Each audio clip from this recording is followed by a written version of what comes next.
Hello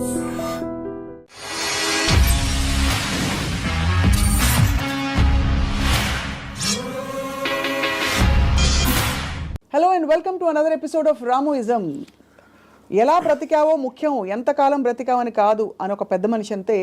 ఇంకోళ్ళు ఎవరో ఏమన్నారంటే, don't just live beyond your expectations, don't just exist, keep on living అని ఇలా రకరకాలుగా చెప్తూ వచ్చారు. ఈ భాష్యాలని పక్కన పెడితే అసలు ఎలా బ్రతకాలి, let's talk to Ram Gopal Varma గారు. వర్మ గారు, బ్రతకడం అంటే మీకు ఫస్ట్ వచ్చే ఇమేజరీ ఏమిటి చెప్పండి? I think it's a consciousness. And if you're conscious that you are, you're seeing something or you're hearing something, అనేది దాని నుంచి మనకు వచ్చి కలిగిన ఒక kind of an emotional aspect అనేది you will feel alive because of that. So అప్పుడు ఆటోమేటిక్గా ఎలా బతకాలి అనే కాంటెక్స్ట్ వచ్చినప్పుడు చాలా సింప్లిస్టిక్ లైన్లో నీ ఇష్టం వచ్చినట్టు బతకని చెప్పచ్చు. అంతకన్నా కాంప్లెక్స్ అనేది లేదు, పాయింట్ 1. కానీ ఇష్టం వచ్చినట్టు బతికే వాళ్ళు ఎంతమంది ఉంటారు అనేది next point. Most of the time మనం వేరే వాళ్ళ కోసం బతుకుతాం, మన కోసం మనం బతకం. బికాజ్ ఇప్పుడు మీరు కాన్షియస్గా మీరు పుట్టినప్పుడు ఆబ్వియస్లీ మీ పేరెంట్సో లేకపోతే పక్కన మీ సిబ్లింగ్సో ఇలాంటి వాళ్ళతోటి ఒక యాజ్ యూ కీప్ గ్రోయింగ్ మిమ్మల్ని కంటిన్యూస్గా ఒక ఇన్ఫ్యూజ్ చేస్తూ ఉంటారు. నువ్వు తమ్ముని బాగా చూసుకో, లేకపోతే అది చూసుకో, ఇలా చెయ్యి, అలా చెయ్యి, ఇది చేస్తే తప్పు అని constantly. Like iDream wrote a very beautiful article in a book called The New Left, Anti-Industrial Revolution. In that ఒక చాప్టర్లో కంప్రాచ్యూస్ అని, అది కంప్రాచ్యూస్ వర్ ఏన్షియంట్ ట్రైబ్. వాళ్ళు ఏంటంటే మనుషుల్ని డిస్ఫిగర్ చేశారు. వాళ్ళు లావ్ అయిపోయి లేకపోతే సన్నగా అయిపోయి సర్కస్లో ఫ్రీక్స్ షోస్లో పెట్టేవాళ్ళు. అని చూసి జనాలు ఎంటర్టైన్ అవ్వడానికి. యూనో, సో ఐడ్రీమ్ ఏముందంటే modern day comprachicos are smart, they don't distort bodies, they distort minds. చూడటానికి పర్ఫెక్ట్ మనిషిలాగా ఉంటాడు అన్ని విధాలుగా, లోపల మైండ్ మొత్తం డిస్ఫిగర్ అయిపోయి ఉంటుంది. ఆ డిస్ఫిగర్మెంట్ ఎక్కడి నుంచి వస్తుంది? సొసైటల్ పర్పసెస్ కోసం మీకు సిన్, పాపం, పుణ్యం, legal, illegal, moral, social acceptance, ఇలాంటి 5-6 బంధాలతోటి మీరు ఇష్టం వచ్చినట్టు బతకకుండా అవతల వాళ్ళకి నచ్చేలా బతకటం అనేది ఒక ప్రోగ్రామ్ చేస్తారు. సో మీ లైఫ్ అంతా కూడా it's a conflict between what you want to do and what you have to do, what you're expected to do. అవును, ఈ మధ్యలో ఉన్నదే మీ కాన్ఫ్లిక్ట్ వస్తుంది. ఆ కాన్ఫ్లిక్ట్లో మీకు lows, highs, depressions, feeling of failure అన్నీ కూడా దాని డెరివేటివ్స్ దాంట్లోంచి. సో ఏ రోజైతే యువర్ ఎవ్రీ డెసిషన్ మీరు కాన్షియస్గా మీకోసం తీసుకున్నప్పుడు మీకు కాన్ఫ్లిక్ట్స్ అని ఉండవు అసలు. బట్ అసలు ఆ చుట్టూ ఉండే ప్రపంచం నుంచి కట్ ఆఫ్ చేసుకునే ప్రక్రియ చాలా క్లిష్టమైనది. That's the most difficult part. చాలా మందికి మీరు చెప్తున్న విషయాలన్నీ బుర్రకి బోధపడతాయి, బట్ బయటికి రావడం కష్టం అవుతుంది. How do you deal with that? అంటే see, first of all, I don't think people are designed to understand. I think it's against nature actually. ఎందుకంటే నేచర్లో కాన్ఫ్లిక్ట్ అనేది చాలా ఇంపార్టెంట్. అవును, మీరు యానిమల్స్లో తీసుకున్న కుక్కలు కొట్టుకునో లేకపోతే ఈ కొట్టుకునో మనుషులు అలా వేరే వేరే ఎక్స్క్యూజ్ తోటి కొట్టుకుంటాం అని కొట్టుకుంటాం అనేది ఒక కాన్ఫ్లిక్ట్ అనేది లేకపోతే మీరు బోర్డు అంతా చచ్చిపోతారు. ఫస్ట్ ఏం చేయాలో తెలియదు, పొద్దున్న నుంచి రాత్రి నిద్రపోయేవారు. యూనో, సో అవతలోని అర్థం చేసుకోకపోవడం, అవతలోడి పాయింట్ ఆఫ్ వ్యూ అర్థం చేసుకోకపోవడం నుంచే కాన్ఫ్లిక్ట్ వస్తుంది ఎక్కడైనా. సో ఇప్పుడు అలాంటి దాంట్లో మీకు అది స్టడీ చేసి ఇప్పుడు నేను ఉన్నాను అనుకోండి, I never have a conflict with anyone. అది ఎందుకు? Because I believe each of us are born. మనం బార్న్ అయినప్పుడు ఒక బ్లాంక్ మైండ్తో పుట్టాం. నేను పుట్టిన సర్కమ్స్టాన్సెస్లో నా పేరెంట్స్, నా చుట్టూ ఉన్నోళ్ళు, నా ఎక్స్పీరియన్సెస్, నేను చదివిన బుక్స్ ఇవన్నీ కలిపి దాని రెసిడ్యూ నుంచి నా పర్సనాలిటీ డెవలప్ అవుతుంది. That will be completely different with you. ఎందుకంటే మీరు పుట్టిన సర్కమ్స్టాన్స్, దాకా నేను చెప్పిన ఫ్యాక్టర్స్ అన్ని మీకు వేరు ఉంటాయి. అవును, each and every person will have a different thing. అప్పుడు నన్ను మీరు అర్థం చేసుకోవాలని అనుకుంటాం. First of all that is a fundamental mistake. అప్పుడు ఆ పరిస్థితి లేనప్పుడు మీరు ఐదర్ బ్లైండ్గా నన్ను నమ్మాలి, ఒక రిలేషన్షిప్ ఆస్పెక్ట్లో ఒక పార్టీయో గ్రూపో లేకపోతే ఎంప్లాయీ గాను, ఎక్స్ గాను, వై గాను. But deep inside me personality ఉండదు. అది ఎంత స్ట్రాంగ్గా మీరు బయట పెట్టగలుగుతారు, దాస్తున్నారా, లేకపోతే మీకు మీరే గిల్టీగా ఫీల్ అవుతున్నారా, ఏంటి ఇలాగా ఆలోచిస్తున్నాను అని. ఇప్పుడు ఫర్ ఎగ్జాంపుల్ 10 commandmentsలో one of the biggest commandment is thou shall not covet thy neighbour's wife. అవును, కరెక్ట్. అంటే ఇప్పుడు రాసినప్పుడే ఇలాంటి బుద్ధులు ఉంటాయని వాళ్ళకి అర్థమైంది, ఎవరైతే రాశారో దేవుడా ఎవర్ ఇట్ ఈస్. అప్పుడు నేనేమంటానంటే పక్కింటోడి భార్య అని చూడకూడదు, కరెక్టే, కానీ పక్కింటోడి భార్య మేఘన్ ఫాక్స్ లాగా ఉంటే ఏంటి పరిస్థితి? అప్పుడు చూడకూడదు అనేది కరెక్ట్, ఓకే ఫైన్. కానీ మనకున్న మైండే, మనకున్న బుద్ధో చూసేలా చేస్తుంది. కరెక్ట్. అప్పుడు ఏంటి, మీరు సీక్రెట్గా చూస్తారు. సీక్రెట్గా చూస్తే ఓకేనా అంటే, but that is again huge other aspect. Similarly నేను ఒక చోట పని చేస్తున్నా, నా బాస్కి నాకన్నా మంచి లైఫ్ స్టైల్ ఉంది, ఆడ కారు ఉంది, నా దగ్గర లేదు, ఆడ దగ్గర ఏదో ఉంది. అప్పుడు నేను కొట్టేసి తీసుకోవాలని నేను అనుకోవచ్చు కదా. But then I'm stop by my fear or the legal aspect, తర్వాత కాన్సిక్వెన్స్ అని కొంతమంది చేసేయచ్చు, which will become criminals in the view of society. So ఇప్పుడు గుడ్ బ్యాడ్ అనేది లేదు, పాపం పుణ్యం లేదు. ఇవన్నీ కూడా మనం పర్స్పెక్టివ్స్లో క్రియేట్ చేసుకునే అర్థమైన రోజు మీరు నిజంగా చాలా హ్యాపీగా బతుకుతారు. That is what is called ఎలా బతకాలి అనేది అండర్స్టాండింగ్తో బతకాలి. Understanding of issues, understanding of conflicts, understanding of మీకున్న రిలేషన్షిప్స్. రైట్. అట్లా చాలాసార్లు ఏంటంటే సొల్యూషన్ కాకుండా they only want to talk about problems. Correct. ఎందుకంటే సొల్యూషన్ వచ్చేస్తే మళ్ళీ మీకు బరువు పడుతుంది. Then you look for another problem. Because ఆ ప్రాబ్లం లేనిదే మనకు బ్రతకడం చేత కదనా. అంతే. ఇప్పుడు ఉదాహరణకి నాకు పెళ్ళి అయినప్పుడు I basically was Ilaiyaraaja fan. My wife use to like ghazals. మా ఇంట్లో ఒకే టైప్ పడుతుంది చిన్నది. ఇళయరాజా తనకేస్తుంది, నాకు గజల్ ఎలా కూడుతుంది. అప్పుడు నేను ఏం చేసేవాడిని, నేను రోడ్ మీదకి వెళ్ళి ఫుట్పాత్ మీద కూర్చుని వాక్మెన్ వినేవాడిని ఇళయరాజా సాంగ్స్. అది నా దృష్టిలో సొల్యూషన్. బట్ తన దృష్టిలో ఇట్ ఈస్ డిఫైన్. అంటే అప్పుడు తన టేస్ట్కి నన్ను కన్వర్ట్ అవ్వాలి అని అనుకోవడానికి, లేకపోతే నా టేస్ట్కి నువ్వు కన్వర్ట్ అవ్వాలి, అప్పుడే కాన్ఫ్లిక్ట్ వస్తుంది. మీరు అనుకోవాలి. అది కాకుండా నేను అనుకోలేదు. నేను ఎందుకంటే నేను ఎవరిని కూడా I will not ask them to change. I will not ask anybody to live for నాలాగా బతకదని నేను ఎవరిని అడగను. నా కోసం బతకమని నేను ఎవరిని అడగను. That individuality I think is the most biggest gift nature or God he's given us. ఆ ఇండివిజువాలిటీని మీరు సొసైటీ కోసం త్యాగం చేసినప్పుడే మీరు బతికే విధానం అంతా కూడా it will become a big headache. అసలు ఎలా బ్రతకాలి అనే క్వశ్చన్కి what is the trigger, possible trigger in anybody's life or journey? So ఇప్పుడు ఫర్ ఎగ్జాంపుల్ నేను నా ఆల్మోస్ట్ ఒక ఇంజనీరింగ్ కాలేజ్ ఫైనల్ ఇయర్ వరకు కూడా బతికాను అంతే. బతకడం అంటే ఎలా బతికాము, పొద్దున్న లేసాం, భోజనం చేసాం, టిఫిన్ తిన్నాం, ఏదో చదవమన్నారు చదివాం, స్కూల్కి వెళ్ళాం, ఎగ్జామ్స్ రాసాం, ఏదో ఫ్రెండ్స్ ఉన్నారు. అదే అంటే this is just routine, day after day of repetition of that. ఏ రోజైతే కాన్షియస్గా నేను ఒక ఫిల్మ్ మేకర్ అవ్వాలి అని ఒక ఆబ్జెక్టివ్ నేను తెచ్చుకున్నాను ఒకరోజు, వేరియస్ ఫ్యాక్టర్స్ అయి ఉండొచ్చు, అప్పుడు మీరు ఆ పర్టిక్యులర్ గోల్కి రీచ్ అవ్వటానికి ఒక డెసిషన్ తీసుకున్నారు. కాబట్టి every day every minute becomes interesting. మీరు రీచ్ అవ్వచ్చు, అవ్వకపోవచ్చు, చాలా ఫాస్ట్గా అవ్వచ్చు, లేకపోతే స్లోగా అవ్వచ్చు, కానీ ఎవ్రీ థాట్, మీరు బతికిన ప్రతి నిమిషం ప్రతి క్షణం దాని వైపు చూస్తున్నారు. కాబట్టి మీరు అడుగు వేయటం ఉండదు. అడిగేసారా, పరిగెత్తారా, కింద పడ్డారా, మళ్ళీ లెగిసారా అన్నది. కానీ you are continuously travelling towards that is the right way to live. అప్పుడు దానికి ఆబ్జెక్టివ్ అనేది లేకపోయినప్పుడు నేను ఇందాక చెప్పినట్టు you are repeating every day అది without any change at all. So ప్రయత్నం అనేది ముఖ్యం, as long as you are walking in the direction of your dreams. కానీ దానికి ఆబ్జెక్టివ్ కావాలి. అదే మిషన్ ఆబ్జెక్టివ్, అక్కడికి నేను రీచ్ అవ్వాలి, ఇది చేయాలి. అదేం గొప్ప అవ్వట్లేదు, అది మీ ఇష్టం, అది ఏంటనేది. ఇప్పుడు మీరు సినిమా తీయాలనుకుంటారు, హిమాలయాస్కి నడిచి వెళ్ళాలి కూడా, అది కూడా ఆబ్జెక్టివే. ఏదైనా అవ్వచ్చు, ఎనీథింగ్ వాట్ యూ వాంట్, అది వేరే చెప్పింది కాదు.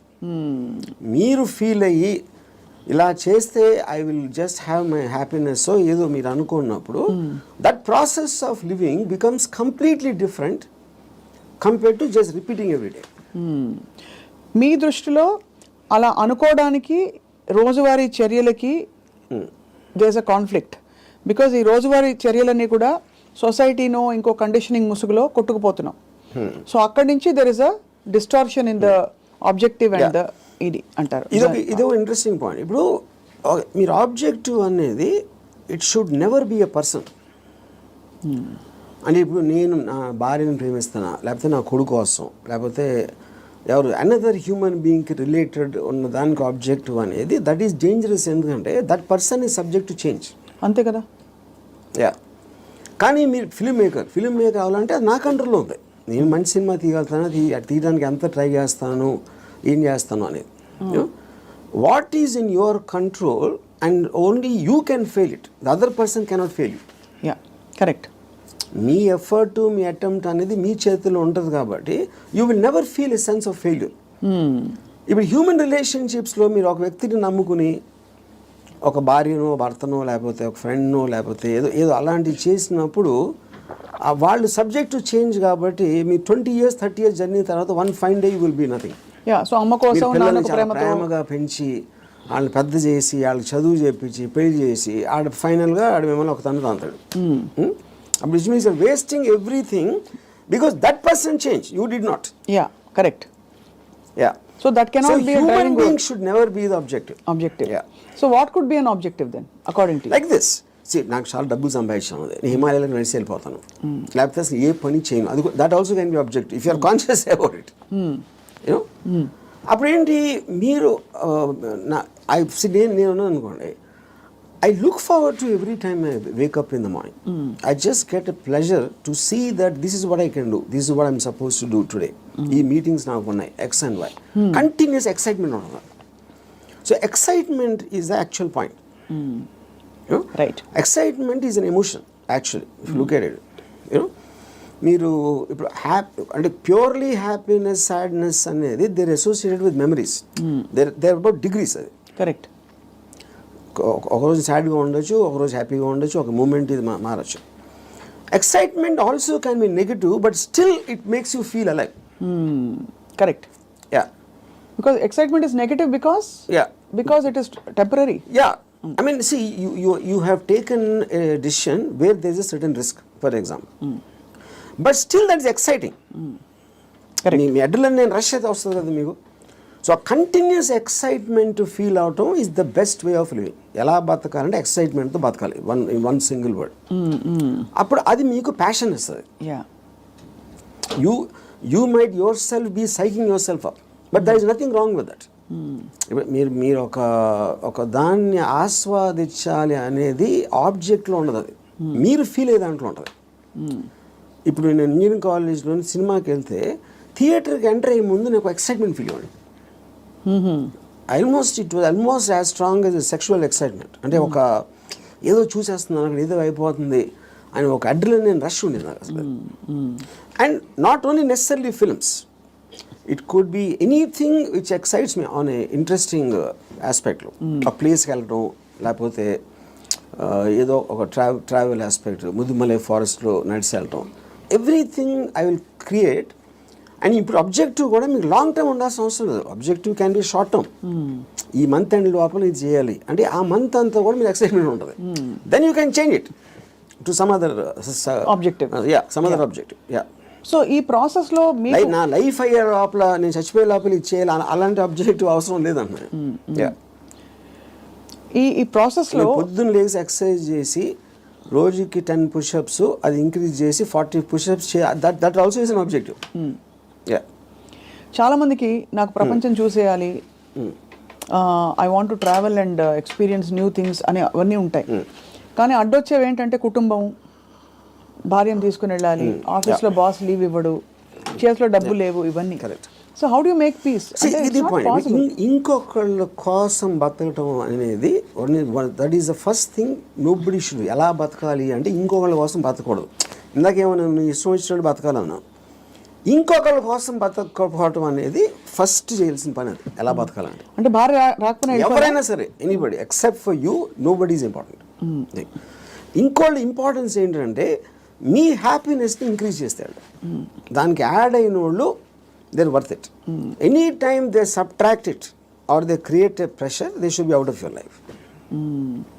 అది ఎవరు, మీ పిల్లల, భార్య, ఈళ్ళాలి, ఎవరైనా సరే, anybody who comes in between you and your excitement should be mercilessly taken away. చాలామంది ఇప్పుడు కుటుంబ సమేతంగా ఉండే వ్యక్తులందరూ కూడా ఇప్పుడు చూసి మీ మీద దాడికి వస్తారు. రామ్ గోపాల్ వర్మ గారు, టెంపరీ ఎక్సైట్మెంట్ కోసం మీరు ఒక వ్యవస్థనే ప్రశ్నిస్తున్నారా అని చెప్పి. అది ఫస్ట్ ఆఫ్ ఆల్ వ్యవస్థ అనేది కరెక్ట్ కాదు. ద పాయింట్, ఇది చాలా మందికి తెలుస్తుంది, వాళ్ళు బయటికి చెప్పలేరు అంతే. ఇప్పుడు మీకు ఉన్న ప్రాబ్లమ్స్, మనిషికి ఎప్పుడన్నా మీరు చూస్తే ఆ ప్రాబ్లమ్స్ అన్నీ are related to the people around. ఇప్పుడు నాకు దీంట్లో ఒక ఎగ్జాంపుల్ చెప్తాను. మీరు ఇళయరాజా గారు ఒక పర్టికులర్ టైంలో విలేజ్లో ఉండేవారు. అక్కడికి ఆయన చెన్నై వచ్చేమని ఆయన కజిన్ ఎవరు చెప్పారు. చెన్నై ఇక్కడే నేను బతలేవో, చెన్నై ఎలా బతుకుతున్నాను అంటే, చెన్నైలో కుక్క కూడా బతుకుతుందని చెప్పాడు ఆయన. అది ఇంట్రెస్టింగ్ పాయింట్ ఏంటంటే, కుక్క ఎలా బతుకుతుంది అసలు? దానికి మ్యాక్సిమం కావాల్సింది ఫుడ్. అది ఎక్కడో చెత్తకుండిలోనో, అక్కడో హోటల్ బయట, ఎక్కడో చోట ఏదో ఒకటి దొరుకుతుంది. It keeps living.